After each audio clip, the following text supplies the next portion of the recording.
Assalamualaikum warahmatullahi wabarakatuh. Perkenalkan, kami dari kelompok 8 dari mata kuliah Analisis Perilaku dan Evaluasi Kinerja. Kami dari Universitas Muhammadiyah Riau, Fakultas Ekonomi dan Bisnis. Baiklah, pada kesempatan kali ini kelompok kami akan membahas mengenai kepemimpinan perubahan yang dimana anggotanya Saya Nariska Febriani dan saya Ulik S3 Permabasari. Dan saya sendiri Yuli Halmawati. Pada kesempatan kali ini kelompok 8 kami akan menjelaskan mengenai kepemimpinan perubahan. Baiklah, di sini saya akan membahas beberapa poin mengenai kepemimpinan perubahan. Apa sih kepemimpinan perubahan itu? Yang pertama, kita harus mengetahui terlebih dahulu apa sih kepemimpinan itu. Nah, kepemimpinan merupakan suatu proses yang kompleks yang dilakukan oleh seseorang untuk mempengaruhi orang lain untuk mencapai suatu misi, tugas, ataupun sasaran yang mengarahkan suatu organisasi dengan cara membuatnya lebih kohesif dan terlihat lebih masuk akal. Sedangkan seorang pemimpin tersebut adalah orang yang mempengaruhi orang-orang untuk mencapai tujuan tersebut. Nah, menurut para ahli, di sini ada B.H. Raven pada tahun 1976 mendefinisikan kepemimpinan sebagai seseorang yang menduduki posisi di suatu kelompok atau organisasi, mempengaruhi orang-orang dalam kelompok tersebut sesuai dengan ekspektasi peran dari posisi tersebut dan mengkoordinasi serta mengarahkan kelompok untuk mempertahankan diri serta mencapai tujuannya. Nah, itu yang saya sebutkan tadi merupakan pengertian dari kepemimpinan. Selanjutnya ada pengertian dari perubahan. Perubahan sendiri sering diartikan sebagai kondisi yang berbeda atau kondisi yang berbeda dari sebelumnya. Nah, perubahan ini terjadi karena timbulnya suatu proses yang terjadi yang menggambarkan sebelum dan sesudah peristiwa tersebut. Selanjutnya, penyebab dari perubahan kepemimpinan. Penyebabnya pasti ada beberapa sumber, dari internal maupun eksternal dari sebuah perusahaan. Yang pertama di sini ada faktor eksternal, yaitu penyebab perusahaan perubahan yang berasal dari luar atau sering disebut dengan lingkungan. Sebuah organisasi modern responsif terhadap berbagai perubahan yang terjadi di lingkungan. Dalam pernyataannya banyak sekali penyebab perubahan yang termasuk faktor eksternal. Contohnya ada politik, hukum, kebudayaan, teknologi, sumber daya alam, demografi, sosiologi, ataupun arus globalisasi. Yang kedua, faktor internal. Faktor internal ini yang dilakukan yang berasal dari dalam perusahaan sendiri. Contohnya seperti perubahan kebijakan kepemimpinan, perubahan tujuan, perluasan wilayah operasi, tujuan volume kegiatan, sikap dan perilaku dari anggota organisasi, serta tujuan volume kegiatan bertambah banyak. Selanjutnya, ada jenis-jenis perubahan organisasi yang dapat dibedakan menjadi dua kategori, yaitu perubahan evolusioner dan perubahan revolusioner, di mana perubahan evolusioner berlangsung secara bertahap, inkremental, dan terfokus secara singkat dengan tujuan tertentu dalam pikiran dan fokus pada adaptasi secara hati-hati. Penyesuaian atau perubahan akomodasi secara strategis terhadap lingkungan organisasi. Sedangkan perubahan revolusioner sebaliknya, perubahan revolusioner cepat, dramatis dan luas berfokus pada perubahan yang menghasilkan struktur organisasi baru, tujuan baru, dan cara-cara baru untuk melakukan sesuatu.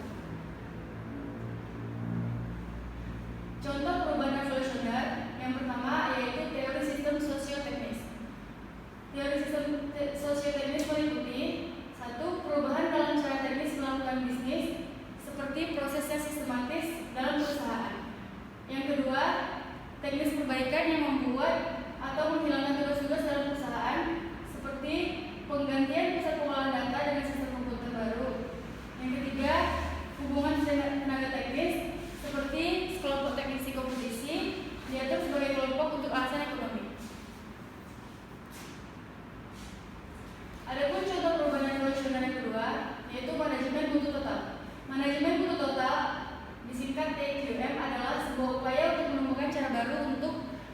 meningkatkan kualitas organisasi barang dan jasa. Manajemen butuh total mencakup proses internal dan eksternal dalam suatu organisasi dan merupakan proses yang lambat dan tapi stabil.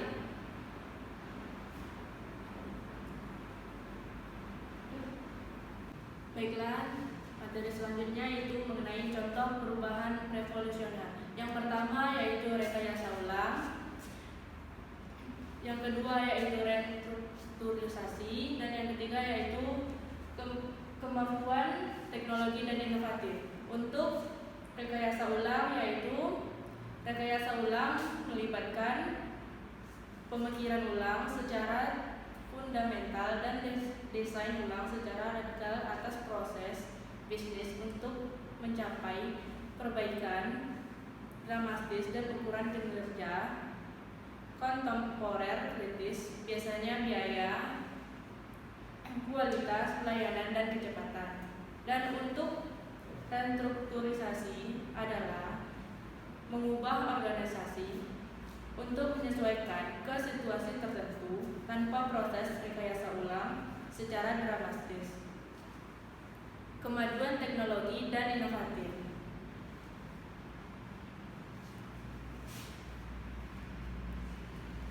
yaitu contohnya Michael Beer menyatakan perubahan itu adalah memilih tindakan yang berbeda dari sebelumnya. Perbedaan itulah yang menghasilkan suatu perubahan. Jika pilihan hasilnya sama dengan yang sebelumnya, berarti akan memperkuat status quo yang ada. Teori-teori perubahan dan kepemimpinan. Yang pertama yaitu Michael Beer menyatakan perubahan itu adalah memilih tindakan yang berbeda dari sebelumnya. Perbedaan itulah yang menghasilkan suatu perubahan. Jika pilihan hasilnya sama dengan yang sebelumnya, berarti akan memperkuat status quo yang ada. 2. Winardi menyatakan bahwa perubahan organisasi adalah tindakan peralihan suatu organisasi dari kondisi yang berlaku kini menuju ke kondisi masa yang akan datang. Untuk Anne Maria berpendapat bahwa perubahan organisasi adalah suatu tindakan penyusun kembali komponen-komponen organisasi untuk meningkatkan efisien dan efektivitas organisasi. Dan yang terakhir yaitu tentang prinsip kepemimpinan. 1. Yaitu kepemimpinan adalah tindakan-tindakan oleh seseorang atau sekelompok orang yang mempengaruhi kelakuan seseorang atau lebih dalam settingan kelompok. 2. Kepemimpinan dapat bersifat kebetulan atau tidak disengaja. 3. Kepemimpinan selalu terjadi di kelompok. 4. Kepemimpinan mencakup keputusan yang paling sederhana yang mempengaruhi arah kebijakan bangsa-bangsa. 5. Kepemimpinan, pengaruh, dan kekuasaan adalah ide-ide yang saling berhubungan.